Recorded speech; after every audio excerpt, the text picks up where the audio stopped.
Ancien député de la Chambre des communes, directeur artistique et ingénieur de son. Avec Pierre Nantel, entendez l'actualité. Sans fausse note. Je sais pas si vous êtes comme moi, mais moi, je suis vraiment un peu crinqué quand je vérifie si un commerce, un camion, que ce soit un menuisier ou un hôtel, que son affichage soit en français. Et la seule exception à ça, ce sont les camions de chez U-Haul. Je trouve ça poétique de voir un camion avec une plaque du Nebraska puis c'est marqué « The Grand Canyon, come and visit ». Ça me rappelle qu'au Québec, oui, nous, on parle français, mais on est dans un grand territoire nord-américain. J'aime ça. Moi, j'aime penser que je fais partie d'un grand réseau autoroutier qui relie ce grand territoire. Mais ceci dit, je viens de perdre un peu de ma poésie devant les camions de U-Haul parce que j'ai lu un article qui m'a rappelé à quel point c'est un grand enjeu, la sécurité des pneus d'hiver sur les camions U-Haul. Je l'ai vécu moi-même, je vous en parlerai tout à l'heure, mais on va recevoir l'avocat d'un client qui cherche à obtenir compensation pour plusieurs personnes. Monsieur le maître, l'avocat Joey Zoukran. Bonjour, Monsieur Zoukran. Bonjour. Vous êtes de chez la firme d'avocats LPC. C'est comme mettre le doigt dans peser sur un bouton magique parce qu'il y a beaucoup de gens qui ont vécu cette expérience que votre client a ressentie de se retrouver potentiellement en danger dans un véhicule qui vient de chez U-Haul avec pas équipé de pneus d'hiver. Exactement. Donc, mon client m'a contacté juste avant les fêtes pour me dire qu'il avait loué une camion U-Haul qui était plaqué, bien sûr, je crois que c'est d'Arizona dans son cas. Très poétique, mais moins poétique quand se pogne le clou. Oui, exactement. Oui. Et donc, il a vécu une expérience d'enfer. Il était coincé sur une colline. Maintenant, lui, il est mécanicien. Il sait se débrouiller dans des véhicules, surtout dans un camion. Il n'arrivait pas. Il était coincé. Finalement, quelques jours après, il ramène la voiture et il demande à gérante du U-Haul situé sur la rue Jean Talon comment ça se fait qu'il n'y a pas de pneus d'hiver. Et elle lui confirme que, parce qu'ils sont plaqués à l'extérieur, ils n'ont pas l'obligation et qu'il a accepté que ce soit des pneus 4 saisons. Au Québec, la loi... elle lui dit que le conducteur qui a fait la location a accepté qu'il y avait des pneus 4 saisons. C'est inscrit dans le contrat? On a vérifié le contrat, on ne le voit pas. Donc, elle lui dit que c'est mentionné. Et elle lui mentionne aussi que c'est très dangereux pour les employés aussi qui manœuvrent les camions dans le lot en arrière, qu'ils ont vécu la même expérience. Donc, ils sont au courant du danger pour le public. Or, ils omettent complètement de le mentionner. Premièrement, une première violation de la loi sur la protection du consommateur, une omission, une fausse représentation par omission. Mais deuxièmement, ils mettent la vie des gens en danger. Bien sûr. Maintenant, on a vérifié l'histoire. Mon client est parti sur le lot. Il a pris plein de photos. On a appris 2 choses. Premièrement, il y a des camions qui sont vraiment sans pneus d'hiver. N'oublions pas, il y a le petit logo avec la colline et le flocon. Qui fait l'objet aussi, je pense, de pas mal de fausses déclarations chez certains fabricants de pneus.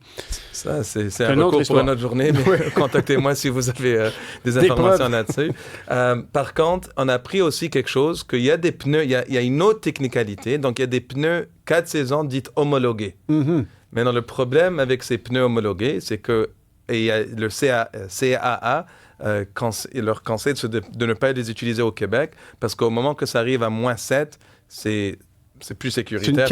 Ils ont, je pense, la semelle appropriée pour un pneu d'hiver, mais ils n'ont pas le composé de caoutchouc qui correspond à la température. Donc, dès qu'il fait froid, ils durcissent trop. Ils deviennent comme des savates. Exactement. Et ce qui se passe, c'est qu'on est dans la neige ou sur un peu de glace, c'est quasiment impossible de manœuvrer ou de se sortir d'une situation désagréable. Et nous, ce qu'on reproche chez mon client, surtout ce qu'il reproche à U-Haul, c'est premièrement, vous ne pouvez pas mettre ces genres de pneus au Québec, c'est trop dangereux, surtout lorsque les conducteurs et les gens qui louent ces camions ne sont pas des professionnels. C'est pas Jacques Villeneuve qui conduit les U-Haul. Dérapage contrôlé avec un camion U-Haul sur l'autoroute. Non. Exactement. Et deuxièmement, ils veulent qu'au moins, s'ils vont continuer, ils veulent qu'ils arrêtent cette pratique, mais s'ils vont continuer, au moins qu'ils l'affichent, qu'ils mentionnent de façon claire. Les cigarettes, on donne l'exemple des cigarettes, c'est un produit légal, mais c'est dangereux. Donc, quand quelqu'un, un majeur, achète un paquet de cigarettes, on lui dit que vous pouvez mourir. Est-ce que vous croyez, Maître Zoukran, que le problème pourrait, entre autres, être au niveau du modèle d'affaires? Parce que, oui, l'endroit de location de votre client était un centre U-Haul, très évident, avec bien équipé, avec un large parc. Mais parfois, on voit des endroits U-Haul dans des plus petites municipalités où c'est presque le rembourreur du coin qui a un grand espace, puis il y a 3 remorques, puis un camion.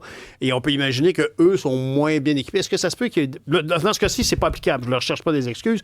Mais dans les endroits, est-ce que ça se peut que le réseau est tellement comme des franchisés un peu de tout acabit que ça aiderait pas, en plus, à maintenir cette autorité? Des lots U-Haul, ils ont des Oui. U-Haul. U-Haul, c'est une compagnie qui transige à la bourse, une compagnie publique qui vaut 20 milliards de dollars. Absolument. Donc, je crois qu'il devrait avoir en place des mesures pour s'assurer qu'il conforme aux lois. Et mon client, il a loué pour $200. Il ne fait pas ça pour $200. Lui, vraiment, il a senti que quelqu'un peut être mort. Il a dit, on va arrêter ça avant que quelqu'un décède. On va dire un jour dans le journal, un U-Haul est rentré dans quel cas a tué un enfant que Dieu préserve. Et c'est ça ce qu'il veut éviter. Et il veut le retenir responsable pour ça. D'ailleurs, il y a un article qui apparaît dans le Journal de Montréal quelques jours avant. J'ai même parlé à la personne Au journaliste? Pas au journaliste, aux personnes qui a loué le véhicule. Et lui, il a eu un accident, il a payé une franchise de $150. Il a vécu une expérience très semblable.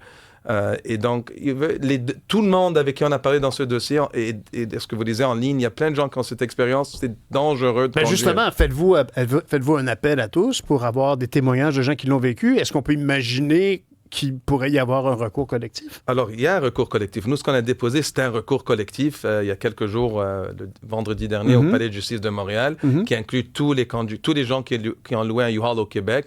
Le droit en Québec, c'est qu'ils sont automatiquement inclus dans le recours. Il n'y a pas de démarche à prendre. Accident ou pas? Dommage ou pas? Dommage. Le fait que j'ai loué une voiture et que vous avez omis de me le divulguer, ça, c'est le dommage. C'est un risque. C'est une faute, c'est un risque. Vous m'avez mis... Je suis sûr que la grande majorité des gens si vous louez une voiture et on vous dit que vous pouvez mourir à -7, je crois que peut-être vous changerez d'avis. C'est très clair. Mais on vous invite, bien sûr, de vous inscrire sur notre site web. C'est lpclex/U-Haul pour être tenu mise à jour du développement. Absolument. Mais moi, je peux vous dire personnellement que j'ai loué moi-même, pas moi, ma fille a loué un camion U-Haul. On est parti de Regina jusqu'à Ottawa. Et je lui avais bien spécifié, vérifié, assure-toi que les pneus soient des pneus d'hiver. Je me suis d'avoir demandé des pneus en bon état parce que la loi ne stipule pas que le pneu d'hiver est obligatoire partout au Canada. Au Québec, oui. Mais en Saskatchewan, certainement pas. Et effectivement, on a beaucoup dérapé et ça a été souvent périlleux, honnêtement. Alors, c'est vraiment un enjeu majeur. Puis effectivement, on peut dire si le véhicule est maintenant arrivé dans un territoire où la loi exige qu'il y ait des pneus d'hiver, une entreprise comme U-Haul se doit de respecter la loi. Absolument. La loi, elle est claire là-dessus. Il n'y a aucune exemption pour les plaques à l'extérieur du Québec ou pour des compagnies de location. Alors, par exemple, un touriste arrive de Floride avec son véhicule de Floride, il roule sur les routes du Québec, il pourrait se faire intercepter et dire qu'il n'y a pas de pneus d'hiver. Ça, c'est un cas assez particulier. Je ne veux pas répondre sans avoir... Parce qu'il y a la loi... Il y a 15 exceptions à cette loi. Mais dans le cas d'une location d'un véhicule, d'un commerçant qui est enregistré au Québec, 100% doit... D'ailleurs, exception assez particulière. Je disais dans l'article qu'on évoque que des véhicules lourds. C'est quand même incroyable. C'est le véhicule le plus dangereux. N'aurait peut-être pas besoin d'avoir des véhicules, des pneus d'hiver. Alors, la ligne est faite à 4500 kg, qui est environ 9200 livres. Donc, si c'est moins de 4500 kg, il y a l'obligation pour les pneus d'hiver s'applique. Si c'est plus de 4500 kg, ça ne s'applique pas. Ça ne s'applique pas. Ça, c'est assez particulier aussi. Honnêtement, ça, par contre, c'est la loi qui est ainsi faite. C'est pas la loi chez U-Haul. C'est la loi québécoise. M. Zucrad, merci beaucoup. Et puis, j'invite tous ceux qui ont le sentiment que ça peut leur avoir arrivé à aller vérifier. Donc, on répète le site où on doit aller vérifier les informations. C'est lpclex.com/U-Haul. Merci beaucoup, M. Maître Zucrad. Merci à vous. Au revoir.